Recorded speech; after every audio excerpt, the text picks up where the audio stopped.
اعوذ باللہ من الشیطان الرجیم بسم اللہ الرحمن الرحیم۔ السلام علیکم عزیز طلبہ، امید ہے آپ سب خیریت سے ہوں گے۔ ہم اپنا پہلا سبق نظم شکر تیرا خدایا کمپلیٹ کر چکے ہیں۔ اس کے سوال جواب اور کتابی مشق ہم سب مکمل کر چکے ہیں۔ آج ہم اپنا دوسرا سبق سارے کام کون کر جاتا تھا وہ شروع کریں گے۔ پیارے بچوں، اس سبق میں ہمیں بتایا گیا ہے کہ حضور صلی اللہ علیہ وسلم کے بعد مسلمانوں کے 4 خلیفہ آئے تھے مسلمانوں کی رہنمائی کے لیے۔ تو اس میں سے حضرت عمر فاروق اور حضرت ابو بکر کے بارے میں، صدیق رضی اللہ عنہ کے بارے میں ذکر کیا گیا ہے کہ مدینہ کے قریب ایک بہت بوڑھی، غریب اور اندھی بڑھیا رہتی تھی، اور اس کے گھر میں کوئی بھی نہیں تھا جو اس کی مدد کرتا یا اس کا خیال رکھتا۔ تو اس کا کام کاج کرنے کے لیے کوئی بھی نہیں تھا۔ تو حضرت عمر فاروق جو ہے وہ اس بوڑھی اندھی عورت کے گھر پر جاتے تھے اور اس کا سارا کام کر دیتے تھے، جیسے جھاڑو دیتے تھے، پانی بھرتے تھے اور ضرورت کی تمام چیزیں اس کو لا کر دیتے تھے، اور ایک عرصے تک ان کا اسی طرح یہی معمول تھا۔ ایک دن روزانہ کی طرح حضرت عمر فاروق جب اس بڑھیا کے گھر پر گئے تو دیکھا کہ تمام کام اس بڑھیا کے مکمل ہو چکے، مطلب جھاڑو بھی دی جا چکی ہے، مٹکوں میں پانی بھی بھرا ہوا تھا اور ضرورت کی ہر چیز بھی موجود تھی۔ تو حضرت عمر فاروق بہت حیران ہوئے کہ یہ مجھ سے بھی پہلے کسی نے آ کے یہ سارے کام کر دیے، تو وہ بہت حیران پریشان ہوئے۔ اسی طرح اگلے روز جب حضرت عمر فاروق گئے تو دیکھا کہ پچھلے روز کی طرح اس دن کا کام بھی کوئی آ کے ان سے پہلے یہ تمام کام کر کے جا چکا تھا۔ تو حضرت عمر فاروق کو بہت حیرانی ہوئی اور انہوں نے یہ فیصلہ کیا کہ میں اس راز کو جاننے کی کوشش کروں گا کہ کون ہے جو اس بوڑھی اندھی عورت کا تمام کام کر کے چلا جاتا ہے۔ تو اس کے لیے انہوں نے ایک دن کیا منصوبہ بنایا کہ وہ ایک دن رات میں ہی دروازے کے پیچھے چھپ کر کھڑے ہو گئے۔ دروازے کے پیچھے وہ چھپ کر کھڑے ہو گئے تو ایک صاحب جو ہے وہ چپ کے تشریف لائے اور انہوں نے گھر کا سارا کام کر دیا۔ چونکہ تھوڑا اندھیرا تھا اس لیے وہ اس شخص کو پہچان نہیں سکے۔ حضرت عمر فاروق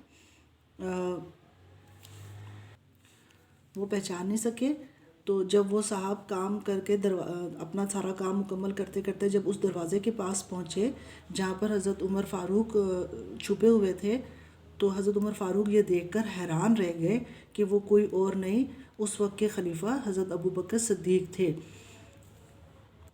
تو حضرت عمر فاروق رضی اللہ عنہ نے امیر المومنین حضرت ابو بکر سے پوچھا کہ یہ سارے کام تو میں کرتا تھا، اب آپ یہ سب کام کیوں کرنے لگے ہیں؟ تو حضرت ابو بکر نے جواب دیا کہ اس وقت میں امیر المومنین نہیں تھا، لیکن اب چونکہ میں خلیفہ بن گیا ہوں اس لیے یہ میری ذمہ داری ہے کہ میں ہر فرد کا خیال رکھوں۔ تو عزیز طلبہ، آپ نے خود بھی اس سبق کی بلند آواز سے پڑھائی کرنی ہے، اور پڑھائی کے دوران کوئی لفظ مشکل لگے یا کسی لفظ کا تلفظ نہ آئے تو آپ مجھے کال کر سکتے ہیں، مجھے میسیج کر سکتے ہیں، ٹھیک ہے؟ اور پڑھائی مکمل کرنے کے بعد آج کا یہ جو الفاظ معنی کا کام ہے یہ آج آپ نے اپنی کاپی پہ کرنا ہے اور خوبصورت سا ٹائٹل پیج بنانا ہے۔ اپنا بہت خیال رکھیے گا۔ اللہ حافظ۔ جی طلبہ کرام، امید ہے آپ نے سبق سارے کام کون کر جاتا تھا اس کی پڑھائی کی ہوگی، کر لی ہوگی، اور اس کے مقصد کو بھی سمجھنے کی کوشش کی ہوگی۔ سبق سارے کام کون کر جاتا تھا، اس سبق کا مقصد یہ ہے کہ آپ کو یہ بات سمجھائی جائے کہ مسلمانوں کے جو خلیفہ ہوتے ہیں، یعنی کہ جو حکمران ہوتے ہیں، یہ ان کی ذمہ داری ہوتی ہے کہ جب وہ خلیفہ بن جاتے ہیں یا حکمران بن جاتے ہیں تو وہ پھر اپنی عوام کا، اپنے لوگوں کا خود خیال رکھتے ہیں۔ اگر وہ سچے مسلمان ہوتے ہیں تو پھر وہ اپنی اس ذمہ داری کو خوشی سے نبھاتے ہیں۔ تو اب پڑھائی کے بعد آپ نے اس کا ٹائٹل پیج بنانا ہے اور اس کے نوٹس آپ کو اس ویڈیو میں مکمل مل جائیں گے۔ یہ اسکرین پر آپ کو اس کے الفاظ معنی نظر آ رہے ہیں۔ پہلا ہے امیر المومنین خلیفہ معمول، ٹھیک ہے؟ یہ لفظ ہیں، ان کے معنی بھی آپ کے پاس لکھے ہوئے ہیں۔ امیر المومنین کا مطلب ہے مسلمانوں کا حاکم، خلیفہ کا مطلب ہے پیغمبر نائب، معمول کا مطلب ہے طریقہ یا عادت، ٹھیک ہے؟ اس کے بعد آپ نے سوال جواب کی ہیڈنگ دینی ہے۔ آپ کے پاس یہاں اسکرین پہ سوال جواب لکھے ہوئے نظر آ رہے ہیں۔ سوال نمبر 1 ہے، حضرت عمر فاروق بڑھیا کے سارے کام کیوں کر جاتے تھے؟ تو حضرت جواب لکھا ہوا ہے، حضرت عمر فاروق اس لیے کر جاتے کہ بڑھیا غریب، کمزور اور اندھی تھی۔ ٹھیک ہے، یہ آپ نے یہاں سے سوال دیکھ کے لکھنا ہے۔ اس کے بعد سوال نمبر 2 آپ کے پاس نظر آ رہا ہے، ٹھیک ہے، یہ سوال نمبر 2 ہے کہ حضرت عمر فاروق بڑھیا کے کون کون سے کام کر جاتے تھے۔ جب آپ نے ریڈنگ کی ہے، پڑھائی کی ہے، تو آپ کو اس کا آنسر بھی آتا ہوگا، لیکن آپ کی آسانی کے لیے میں نے یہاں پر اسکرین پہ لکھا ہے۔ سوال نمبر 3 ہے حضرت عمر فاروق کو کس بات پر حیرت تھی؟ تو اس کا جواب ہے کہ حضرت عمر فاروق کو حیرت ہوئی تھی جب وہ بڑھیا کے گھر گئے تو گھر کے سارے کام ہو چکے تھے، اس بات پر ان کو حیرت ہوئی تھی۔ یہ 3 سوال ہیں۔ اس کے بعد آگے آپ کے پاس یہ سوال نمبر 4 نظر آ رہا ہے، حضرت عمر فاروق نے کام کرنے والے شخص کا راز کیسے جانا؟ تو اس کا جواب ہے کہ جب وہ بڑھیا کے گھر کے دروازے کے ساتھ چھپ کر بیٹھ گئے تھے تو انہوں نے کام والے شخص کو دیکھ لیا تھا، ٹھیک ہے۔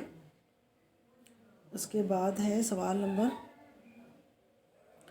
5 ہے، حضرت ابو بکر صدیق نے بڑھیا کے کاموں کی ذمہ داری کیوں اٹھائی تھی؟ حضرت ابو بکر صدیق نے بڑھیا کے کاموں کی ذمہ داری اس لیے اٹھائی تھی کیونکہ وہ امیر بن گئے تھے، اور امیر کا کام ہوتا ہے کہ وہ امیر کا مطلب وہ ان کے حکمران بن گئے تھے، خلیفہ بن گئے تھے مسلمانوں کے۔ اس کے بعد آپ نے آخری سوال ہے اور اس کے بعد یہ الفاظ اور جملے ہیں۔ اس کے میں آپ کے لیے تھوڑا سا زوم کر لیتی ہوں تاکہ آپ کو اس کے آنسر اچھی طریقے سے نظر آ جائے، ٹھیک ہے۔ یہ آپ کو اسکرین پر اس کا آنسر نظر آ رہا ہے۔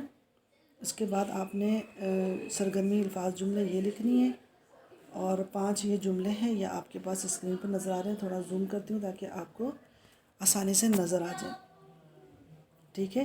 اس کے بعد یہ کتابی مشق ہے، یہ آپ کو جب آپ کھولیں گے اس چیپٹر کی کتابی مشق آپ کو نظر آ رہی ہے۔ یہاں پہ یہ پیغمبروں کے نام لکھیں اور ان کے ساتھ اس دوسرے کالم اوپر یہاں پہ یہ جو آپ کو نظر آ رہے ہیں یہ ان کے وہ ہیں لقب ہیں، تو ہم نے ان کا لقب ان کے ساتھ لکھنا ہے۔ حضرت ابراہیم کا لقب کیا تھا؟ خلیل اللہ۔ یہاں سے اگر آپ کو نظر نہیں آ رہا تو یہاں آپ کے پاس یہ اوپر اسکرین پر آپ کے پاس لکھے ہوئے ہیں، ٹھیک ہے، اپنی کتاب پر لکھے ہوئے ہیں۔ حضرت موسیٰ کا لقب تھا کلیم اللہ، حضرت اسماعیل ذبیح اللہ، حضرت عیسیٰ روح اللہ، حضرت عمر فاروق، حضرت عثمان کا لقب تھا غنی، حضرت علی کا لقب تھا شیر خدا، حضرت خالد بن ولید کو سیف اللہ کہتے تھے۔ اس کے بعد آپ نے یہ خالی جگہ یہاں پہ ہے اور ہیں کو آپ نے لکھنا ہے۔ ہے بچوں ایک واحد چیز کے لیے ہے استعمال ہوتا ہے، اور ہیں جو ہے وہ جمع کے لیے استعمال ہوتا ہے، لیکن وہ انسان یا وہ چیز جو ہم سے بڑی ہو تو ہم اس کے لیے بھی ہیں استعمال کرتے ہیں۔ جیسے ہم امی ایک ہے لیکن ہم ان کے لیے ہے نہیں استعمال کریں گے، ہم ہیں استعمال کریں گے، ٹھیک ہے۔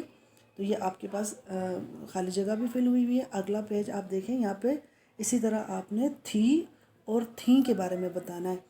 ایک چیز کے لیے، واحد چیز کے لیے تھی استعمال ہوتا ہے اور جمع کے لیے تھیں استعمال ہوتا ہے، ٹھیک ہے۔ امید ہے آپ کو یہ سب چیزیں سمجھ آ گئی ہوں گی۔ آپ نے اپنی کاپی پر نیٹ خوبصورت لکھائی کے ساتھ یہ کام کرنا ہے۔